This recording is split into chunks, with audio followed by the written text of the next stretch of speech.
People respect power. But more than that, they respect restraint. The kind of restraint that comes not from fear, but from principle. True strength doesn't need to announce itself. It exists in silence. It waits, it observes, and when needed, it acts with precision. Today, we explore 13 Stoic habits that don't just command respect, but inspire a quiet sense of fear. The kind of fear that doesn't come from cruelty or intimidation, but from the deep awareness that you are not someone to be trifled with. These aren't tactics. They're a way of being. First, embrace silence. In a world obsessed with noise, those who can sit in silence possess something rare. When you speak only when necessary, your words carry weight. You become unpredictable. And unpredictability breeds caution. Speak less. Watch more. Let others fill the silence. They'll reveal more than they should, while you remain a mystery. Second, control your emotions. The Stoics taught that he who angers you controls you. If you can't remain calm under pressure, then you're easily manipulated. But when others can't provoke you, when you don't flinch, don't snap, don't react, you become unshakable. And people fear what they can't shake. Third, keep your intentions hidden. You don't owe the world your plans. Move in silence.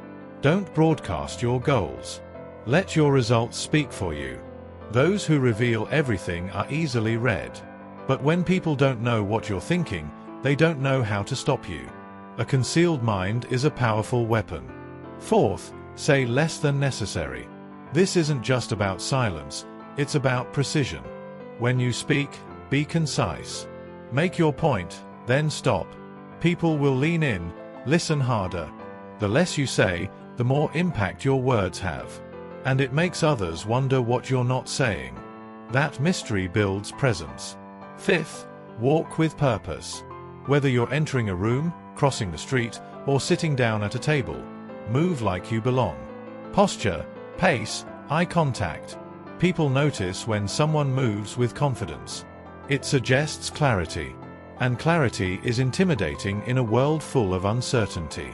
Sixth, detach from approval. If you live for praise, you become a slave to opinion. But when you walk your path regardless of who's watching, you command respect. People respect those who don't need their validation. And those who don't seek approval often get it anyway. Seventh, practice voluntary discomfort. Cold showers. Fasting. Discipline. The Stoics believed in hardening the body to free the mind. If you willingly put yourself through discomfort, life has less leverage over you. And when others realize you're not afraid of pain, they fear provoking you. Pain doesn't scare you, so what could they possibly use against you? Eighth, master self-discipline. In a world of indulgence, discipline is power. The ability to say no, to resist temptation, delay gratification, and stay the course is rare. It makes you trustworthy. Dangerous. People know that if you can control yourself, you might be capable of anything. Ninth, remain calm in conflict. When everyone else is yelling, and you're the one who stays calm, you control the room. Emotions cloud judgment. Calmness sharpens it. The calm person is often mistaken for weak, until it becomes clear they're just in control. That realization is unsettling. And powerful. 10th, speak the truth, even when it's uncomfortable. The Stoic speaks not to flatter, but to clarify. When you're honest without being cruel, direct without being emotional, you stand out. People may not like it, but they'll respect it. And they'll fear debating you, because they know you won't bend under pressure. 11th, never explain too much. The more you justify, the more power you give away. State your decision, stand by it, and move forward. Explaining yourself makes it look like you doubt yourself. But when you act with quiet confidence, people assume there's a reason, even if they don't understand it. And they'll hesitate to question you. 12th, be indifferent to insults. If someone mocks you and you don't respond, they lose power.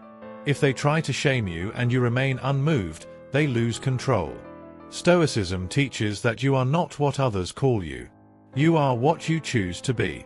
When insults bounce off, people think twice before throwing another. And finally, 13th, Live by your own code. The man who follows no crowd, who obeys no trend, who walks his path with conviction, he is respected and feared. Not because he seeks power, but because he embodies it. He doesn't need permission. He doesn't ask for consensus. He acts, grounded in principle, unmoved by the storm. These habits are not about dominating others. They are about mastering yourself. And when you do that, truly do that, you become a presence that demands respect without ever needing to ask for it. You become dangerous. Not because you're violent. Not because you're loud. But because you are disciplined, calm, and clear. That is the Stoic way. And it is rare. You become dangerous not to others in a malicious way, but to the systems that rely on your submission. You become immune to manipulation. You stop reacting the way they expect. You no longer chase what they dangle in front of you: status, pleasure, approval. And that makes you unpredictable. Free. That's why they fear you. Society conditions people to follow, to conform, to obey without reflection. But the Stoic man reflects first. He questions the purpose of every action, every desire. He examines himself constantly. And when he discovers weakness, he doesn't hide it. He works on it, slowly, deliberately, without shame. To command respect, you must first respect yourself.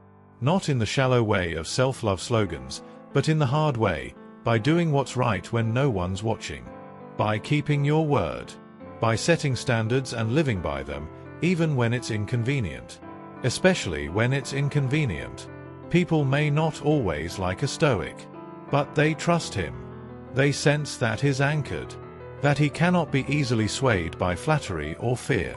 In a world of masks and performance, that kind of authenticity is jarring. It creates gravity. People orbit around it. And here's the paradox: the more dangerous you become, the less you'll need to show it.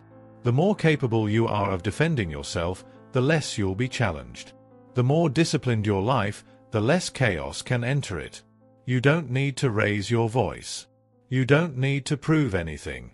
You've already proven it to yourself. This kind of presence doesn't happen by accident. It's earned. Through solitude. Through trial.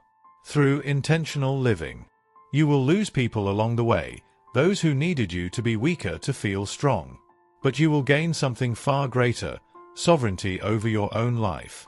Stoicism is not about being emotionless. It's about emotional mastery. It's not about being cold. It's about being clear. And when your mind is clear, when you act from values, not moods, you move differently. People see it. They don't always understand it, but they feel it. And what they can't understand, they often respect and fear. You'll start to notice something else. People will begin to tell you things. Secrets. Confessions. Hopes. Not because you ask, but because your presence feels safe. You're not moved by gossip or performance. You become the one people turn to when the performance ends. When things fall apart. Because they know you won't. This is why the Stoic man is dangerous. He is the calm during chaos.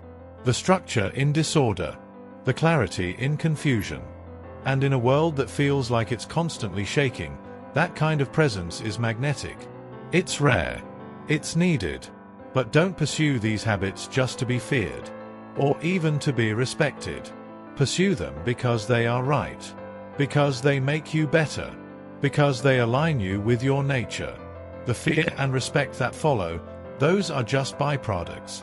You don't chase shadows. You walk toward light. And everything else falls into place. So, remember, be silent, but observant. Be kind, but not weak. Be calm, but ready. Be humble, but unshakably confident. Be unseen, until it's time to be undeniable. That's what makes you dangerous. That's what makes you Stoic.